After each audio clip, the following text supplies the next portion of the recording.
Libra Rising, May 2022. Looks like a new relationship coming your way also shows you new money habits are necessary between the two of you. If you're excited to hear more about what is coming up this May for your rising sign, do make sure that you like, subscribe, and hit that notification bell so you are always up to date with what the stars have in store for you. Hi, I'm Maren. If you're new, nice to meet you. I am an astrologer. I also do crypto and other weird shit, and I make videos. So do make sure that you watch this monthly forecast, and also some of the transits that I'm mentioning have their own whole dedicated videos that you can get more info on. I will be using the tropical zodiac within Western astrology, and I also tend towards Greek Hellenistic astrology for most of the techniques that I use.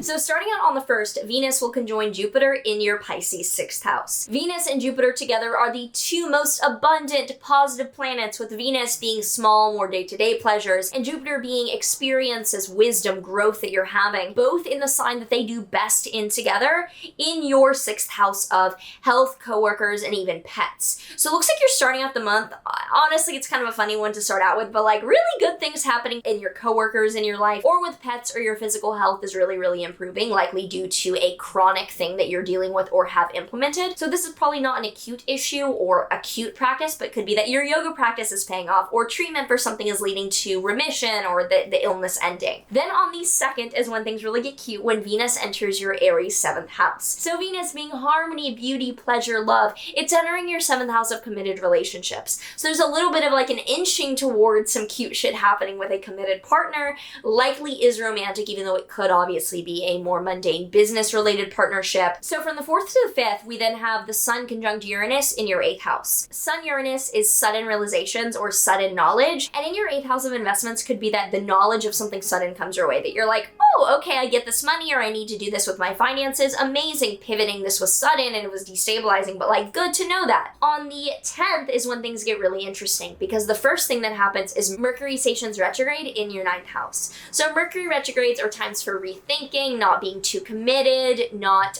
planning things without a sense of humor and realizing that they might be delayed. So just travel and communication issues are likely, especially because this is happening in your 9th house of foreign travel and higher education. So if you're going on an international trip, or just a long distance trip, or you're doing something about a university degree, like higher education, university graduate degree, expect some miscommunications. It's not the end of the world. I'm having to travel long distance all throughout May anyway, but if you do have a lot of serious things to do, just watch out for some errors along the way. On the 10th, more importantly, Jupiter enters your Aries 7th house. So Jupiter is the planet, like I said earlier, of growth, abundance, optimism, expanding and benefiting an area of your life. And from May until the end of October, you have Jupiter in your 7th house of committed relationships and partnerships. And given that Venus just entered this area of your life, it's like a double whammy of something amazing is growing with a committed partnership. And I think it could be that you're finding like someone that you really are committed to romantically, or I mean, in the least, just a best friend. But I mean, I feel like for most of you, something to this degree would be romantic. Now, on the 15th, also very importantly, there's a lunar eclipse in your Scorpio 2nd house. Lunar eclipses are endings, they're letting go, they're chapters that are catalyzed to end over the next 6 months. So look around the 15th for catalyst events that'll set off an ending or letting go of an attachment to an income stream or an energetic drain, like you were spending money on something you didn't need to. This is happening in your 2nd house of income and day-to-day spending. So it's not investing, it's not anything too profound financially, but you're letting go of an attachment to something that was around your direct income, a stream of income, or maybe you were spending on something frivolously and you're like toning it down. On the 15th to the 16th as well, the Sun in your 8th house will be scoring Saturn in your 5th house. So even though there's a lot of focus on finances for this month, investing, how you're going to join assets with this person if you are married or just joining assets, Saturn in your 5th house is like, whoa, not too fast. Don't get too over your head. Don't spend all this money. Don't gamble. Don't take too many risks. Do practice temperance, please. On the 17th to the 18th, Mars is then conjoining Neptune in your 6th house. So with Mars being the warrior and Neptune being spirituality, this is literally the spiritual warrior energy in your 6th house of dealing with health issues or health maintenance, or also coworkers. So with this energy, I could see you going on either a corporate retreat with people that you work with, and there being like things you have to do, but you're going on like a spiritual purpose with people you work with, or you're starting a more spiritual health routine getting more into holistic health. You know, things in the 6th house don't always mean that we're dealing with health issues, but we are implementing things that benefit our health that are a bit tedious, like a yoga practice daily, a meditation practice, eating healthier, working out, things like that. On the 24th, Mars is then entering your 7th house. So with Mars entering its home sign of Aries, it's very strong to address issues, and it shows that there are good problems, basically. That this progress with a partner means that there are things to deal with, and you need to get on top of things.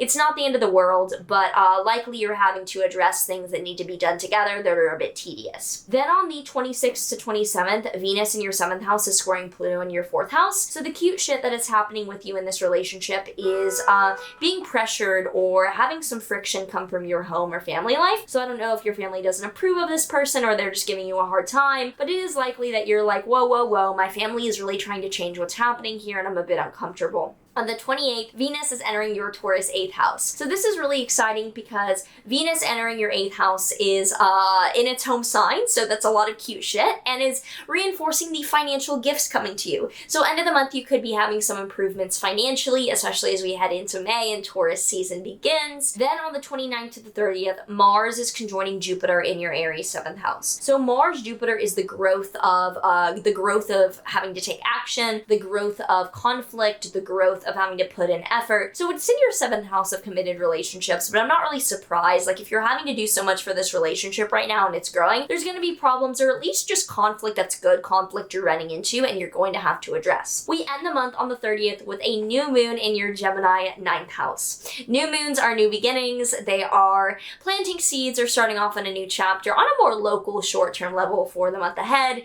And for you, it's in your 9th house of foreign travel or higher education. So if you're planning an international trip or applying to a degree or starting a degree, those could be really clear significations for the end of the month. So if this may already make some sense and you have some predictions or things that you want to share about your own astrology and how this will be coming up for you, do let me know in a comment down below. Would love to hear what you have to share for the upcoming astrology. Now, the Elemental Oracle deck card that we have for Libra Risings this May is Connection, the Bio, number 44. And this is the last card. Interesting, card 44. The whole is greater than the sum of its parts. You are asked for synergy at present. Be aware of the needs of others. You are a part of the same whole. Consider working more closely with your community. Interesting. Thank you for watching. If you have any questions or anything you want to share, please do let me know down below. Also, make sure, if you have not done so already, to subscribe. And I was gonna say, like, smash the like button, but I fucking hate when people say that. So, like, lightly nudge the subscribe or like all the buttons if you do so, if you would so please. Anyway, I will see you in the next one. Take care.